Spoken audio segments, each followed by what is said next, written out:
my friends Bill and Judy over at Records and Tapes Galore over here on Court Street in Saginaw, Michigan. Said they had some more records for me. Boy howdy, they sure did. Because of their kind-heartedness, I have a music library like I would have never dreamed of owning. There are discs going back to 1900, probably a few that are prior to that. There's also classical, jazz, early rock, gospel, and everything beyond and everything in between. I just want to say thank you again, Bill and Judy, for your most valued and appreciated friendship. I've never known any two people like them. And if you're in Saginaw and you love records, especially vinyl, you need to go over there. And if you're planning a trip to Saginaw, you need to go over there. It's a great place, great people. But today I want to show you just one of the over 60 records that they gave to me yesterday. And this is it, right here. Very, very unique. It's a 10-inch 78 RPM record. And I've collected 78s for a very long time, but I've never ever before seen one that looks like this. The mottled black and reddish brown. At a time when nearly all records were black, that one with the marbled surface must have really stood out. This was released by, and I hope I say this right, Pathe, but it's spelled P-A-T-H-E, the little thingy over the E, and I think it's pronounced Pathe. But on the Pathe label, and has a copyright date on it of 1920. And it's really fun to watch as it spins on the turntable, the colors and that. Very cool. The record is by Louise and Ferera, Hawaiian troupe. And on side one they perform, and I'm probably going to botch this too, Sira Bira Bin. Kind of a melodic sounding title. With Hawaiian guitars and whistling. Now, there is a mysterious tragedy to tell you about connected with this trio, or not trio, duo. But before I tell you about that tragedy, let's listen to side one complete, and after that, then I'll tell you about the mystery.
y'all enjoyed that. The quality, I have to admit, is not the greatest, but you get the idea. The record looks like it's in really good condition, but but there are limitations on some older records as to what kind of quality you're going to get out of it, and of course depending on what kind of equipment that you're playing it on. Now, as I said, there is a tragedy / mystery about Helen Louise Ferera. See, in 1919, she vanished from the Pacific Steamship Company's ship SS President. Now, the popular musician had recently returned to the United States after spending most of the previous year with her husband and musical partner Frank Ferera, residing in the warmer climes of his native home, Hawaii, in an attempt to recuperate from her health problems. Now, it is believed she was washed overboard and lost to the sea. Her body was never found.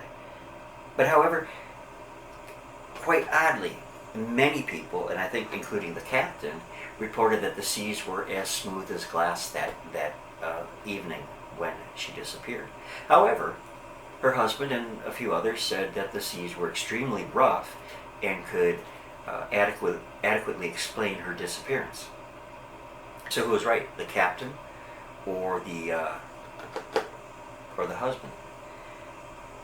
I'm not suggesting there was anything on his part to do away with his wife, because I don't believe that, but it just sounds kind of strange. So let's take a listen to side 2 featuring O Maria, or no, O Marii, Mari. And this is played on the Hawaiian guitars, which are really beautiful. So let's take a listen now.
Another charming old song. Hawaiian music gained great popularity with the young people of the late teens and the early 1920s, and it was considered an exotic craze.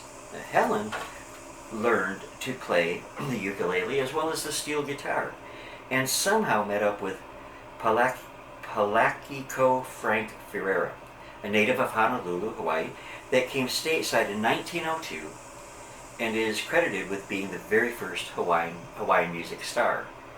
Now, this disc was released, as I said, on the Pathe label, which has a most interesting looking label. There's different versions of it, but you'll see a little rooster up here in the corner, and the disc actually says on it Accutel needle cut, and that's because Brunswick records originally played from the inside out rather than the outside in, as our records play. And there weren't that many devices in the United States that played from the inside out, so they cut records specifically for the United States market, which was successful for them, and in time they switched over all of their records around the world to the outside rim lead-in. So they also recorded for a number of other studios. They released on other labels that included Columbia and Victor, and I believe Brunswick was another one. So that is it for this time on the record. I hope you enjoyed the antique sounds of the islands, and be sure to subscribe and join me soon for more on the record. I have much more to show you, and 99% of it is from my dear friends Bill and Judy. Don't know how to possibly say thank you for your great generosity.